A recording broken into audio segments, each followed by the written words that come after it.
Bueno, pero ahora analicemos también el otro punto, qué es lo que está sucediendo con varios varones que están siendo víctimas de denuncias falsas.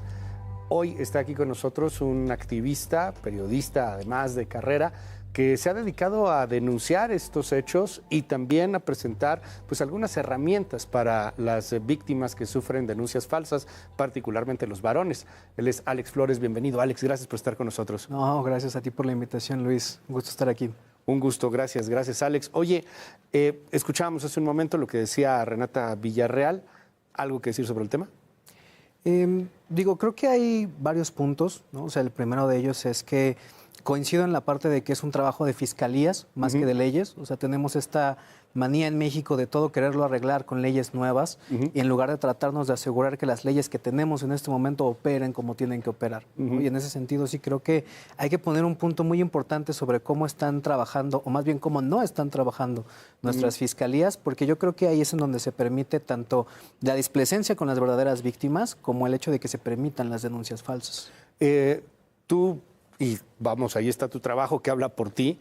No eres una persona radical, no eres una persona que esté metida en el espectro de los machistas, de antiderechos, de cerrar la voz y las denuncias de reales víctimas. Pero has expuesto casos pues, realmente muy lamentables de hombres a los que no los permiten ver a sus hijos, de hombres que terminan en la cárcel, en algunas ocasiones condenados por año. El caso de Argentina, por ejemplo, en Córdoba, por una chica que aceptó, de hecho, que había denunciado falsamente a su papá. Su papá está 15 años en la cárcel. Hay una hipersensibilización de este asunto. Las víctimas, particularmente las supuestas víctimas, particularmente las mujeres, se han hipersensibilizado. ¿Están haciendo un mal uso sobre este asunto? ¿Lo dirías generalizado o son casos aislados, Alex? Yo creo que es una cuestión que cada vez se está generalizando más. O sea, sí creo que tiene mucho que ver la parte de la asesoría jurídica y también la parte de cómo los ministerios públicos tratan de hacer las diligencias, ¿no? A lo largo de las investigaciones que he hecho me he percatado que en muchos casos el propio Ministerio Público tiene que cumplir ciertas cuotas basados en indicadores que tienen para el combate a la violencia contra la mujer. Y entonces la manera en la que se mide, y yo siempre he criticado eso, que se mide con base en cuántas personas metemos a la cárcel, y entonces la manera en la que dicen las autoridades que están trabajando es diciendo, pues tenemos X cantidad de hombres en la cárcel por el delito de violencia de género, violencia de violación o de lo que ustedes quieran, ¿no? Y entonces eso hace que los ministerios públicos, cuando les llegan carpetas de una violencia familiar o de violencia de otro tipo, ellos hagan las reclasificaciones. Hay casos incluso en donde los ministerios públicos extorsionan a mujeres víctimas de violencia familiar para obligarlas a declarar otras cosas, ¿no? Conozco un par de casos en donde les dicen incluso que si no aceptan las declaraciones que ellos ponen de tentativa de feminicidio, pues van a reclasificarlo de tal manera que le afecte a ella, ¿no? Y entonces, pues es una cuestión que afecta incluso a las verdaderas víctimas que quieren poner denuncias y porque entonces el Ministerio Público se sobrepone a la voluntad de ellas en algunos casos, ¿no? En otros, pues es un ejercicio planificado, ¿no? Yo siempre he dicho que muchas denuncias falsas precisamente pasan tan fácil todos los filtros que se ponen a las verdaderas víctimas porque ya conocen el sistema, se preparan para el sistema y básicamente le dan al sistema lo que quiere recibir para procesarlas. Hemos visto hace unos momentos en la pieza que presentamos aquí en Heraldo algunos ejemplos como Lady Uber, como esto que ocurrió en una tienda. Te voy a denunciar por violación, te voy a meter a la cárcel por 5 años, por una nimiedad, por una tontería. No sé si eso realmente pasaría a la denuncia, pero ciertamente puede pasar. Yo te lo preguntaría desde el punto de vista legal. Me contabas hace un momento todo lo que está pasando en la ley hoy día. ¿Tendría que castigarse esto de una manera muy particular? Hoy está penado una denuncia falsa en todos los estados de la República, pero tendríamos que hacerlo mucho más fuerte, tendríamos que castigar más por este asunto de denunciar falsamente. Yo creo que no estamos castigando a quienes deberíamos de sancionar. Ya. En el sentido de que, por un lado, sí creo que debe de haber sanciones para las personas que deliberadamente deciden hacer una denuncia falsa frente a las autoridades. Sin embargo, creo que también hay que sancionar a las autoridades que se prestan para ello, y eso es algo que casi nadie toca cuando habla de denuncias falsas. Sanciones para los ministerios públicos, para los peritos, inhabilitación de abogados, ¿no? Yo siempre que hablo con abogados se espantan cuando digo esto y dicen, pues es que no es trabajo del abogado investigar, y yo digo, pues disculpe usted, pero si usted tiene la facultad para hacer, para solicitar periciales, para hacer metapolígrafos, periciales, para solicitarlo frente al juez y no se da cuenta que su cliente está mintiendo, pues entonces no debería de practicar el derecho, es un peligro, ¿no? Sí, claro. Así como se inhabilitan doctores por mala praxis, pues a los abogados también, ¿no? Sí, por supuesto. Y en ese sentido creo que si debería de haber cambios en las leyes, debería de haber en el sentido de incorporar estas sanciones para estos actores que no están siendo sancionados, pero también y sobre todo creo que más importante el entender por qué es peligrosa la denuncia falsa. La denuncia falsa es peligrosa porque mete a la persona inocente a la cárcel, ¿no? Y esto se posibilita gracias a la prisión preventiva. Si no hubiera prisión preventiva, entonces la persona entraría a la prisión hasta después del proceso de investigación. Pero lo que quiere la denuncia falsa es que durante el proceso de la investigación esté en prisión. Entonces, si nosotros quitáramos, que ya lo dijo la Suprema Corte, lo han dicho organismos internacionales, se ha dicho hasta el cansancio que la prisión preventiva vulnera los derechos de la presunción de inocencia, pues si quitamos eso, entonces quitamos todo lo dañino o lo más dañino que hay en las denuncias falsas, que es meter a alguien inocente a prisión de manera injustificada.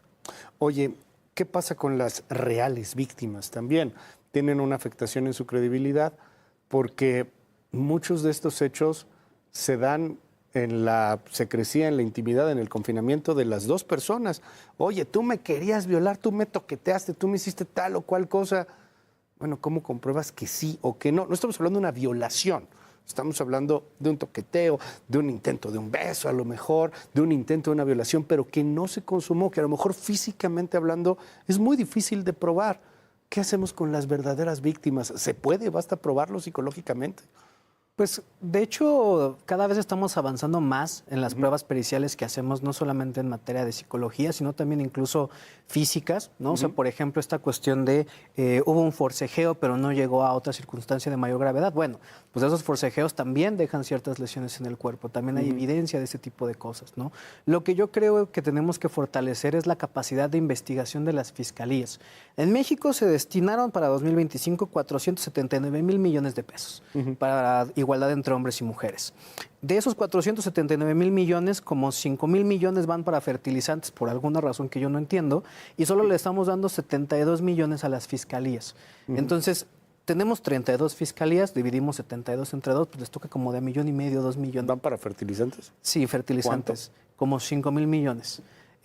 Está ahí en el anexo 13 de igualdad entre hombres y mujeres, está dividido A ver, todo. pero la lana que nos dan es total, ¿cuánto?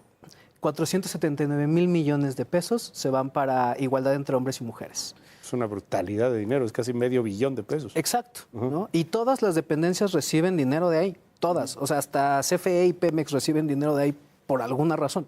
Entonces, lo que sí creo es que si estamos destinando esta cantidad enorme de dinero, que son 479,000 millones para igualdad entre hombres y mujeres, pues eso se debería de reflejar en atender las causas de la violencia contra las mujeres, fortalecer la labor de investigación de las fiscalías, más seguridad, mejores peritajes, mejores herramientas, ¿no? Que tengan detectores de mentiras, que tengan mejores pruebas, que tengan mejor equipamiento, que haya más personal, pero eso no se ve reflejado ahí. Y ahí es en donde voy. O sea, ellos dicen que están trabajando porque meten a más gente a la cárcel y así justifican estos presupuestos. Pero en realidad, y todas las mujeres que están del lado de las verdaderas víctimas lo pueden decir, las verdaderas víctimas siguen sufriendo igual o peor que sufrían antes. Entonces no vemos reflejado realmente un compromiso real ni con las verdaderas víctimas, ni con los inocentes, ni con ninguna persona que toque el sistema de procuración de justicia. Tienes una guía, es una guía que está disponible de manera gratuita en distintas plataformas, en Amazon si no me equivoco, puede uno consultar esta guía. ¿Cómo se llama la guía? ¿Qué dice la guía? Una guía para protegerte y en dado caso qué hacer frente a denuncias falsas. Sí, el libro se llama El Método Atenea. El Método Atenea, ¿por qué lo pusiste así? Es un acrónimo y también tiene historia, ¿no? O sea, justamente Atenea es quien le brinda el escudo a Perseo para poder enfrentar a la Medusa. Corrígeme, la diosa de la guerra, ¿no? Sí, y de la estrategia también. Y entonces justamente parte de esta narrativa es darles a los hombres este escudo que les permita protegerse de esta circunstancia. Una égida frente a las denuncias falsas. Así es. Y en ese sentido, el manual parte precisamente del otro gran problema de la denuncia falsa, que es el linchamiento jurídico, el linchamiento social, ¿no? Porque entonces en el linchamiento social a la persona le basta con que digan que ya fue acusado de algo para que la gente asuma que es culpable de algo, ¿no? Y entonces muchas veces la denuncia falsa, cuando no llega a la cárcel, se utiliza para difamar, para denostar, para hostigar al hombre en su lugar de trabajo o a la mujer en su lugar de trabajo, que la corran, que no le contraten, volverlo una paria social, ¿no? Y entonces justo el libro está enfocado en dar consejos para, uno, reunir toda la evidencia que puedan reunir para poder confirmar este tipo de cosas. Como tú lo decías, es complicado porque se dan en el ámbito íntimo, pero sí hay maneras de comprobarlo, ¿no? Por ejemplo, a través de los metadatos que guardan nuestros teléfonos cuando tomamos fotografías, cuando tomamos audios. Y entonces, si una persona dice, es que fulanito me hizo algo tal día, tal hora, y tú tienes una fotografía en tu teléfono de más o menos en esa temporalidad, pues ahí viene dónde estabas, cuándo te tomó la fotografía, y puedes comprobar a partir de esto que ni siquiera estabas en el lugar. Y entonces ese tipo de cosas que mucha gente no sabe y que cuando se enfrentan a este tipo de circunstancias pueden ser muy útiles, vienen comprendidas ahí. Pero no solo esto, sino también ya que tengo toda esta evidencia, ¿cómo la comunico? ¿Cómo puedo ensamblar una historia que sea congruente, que pueda generar empatía con la gente? Porque también es cierto que hay una brecha de empatía para las personas que están privadas de su libertad o las personas que están señaladas de algo. Automáticamente pensamos que, bueno, pues si lo señalaron es porque algo de verdad debe de haber. Y generamos una barrera natural de empatía para evitar empatizar con estas personas.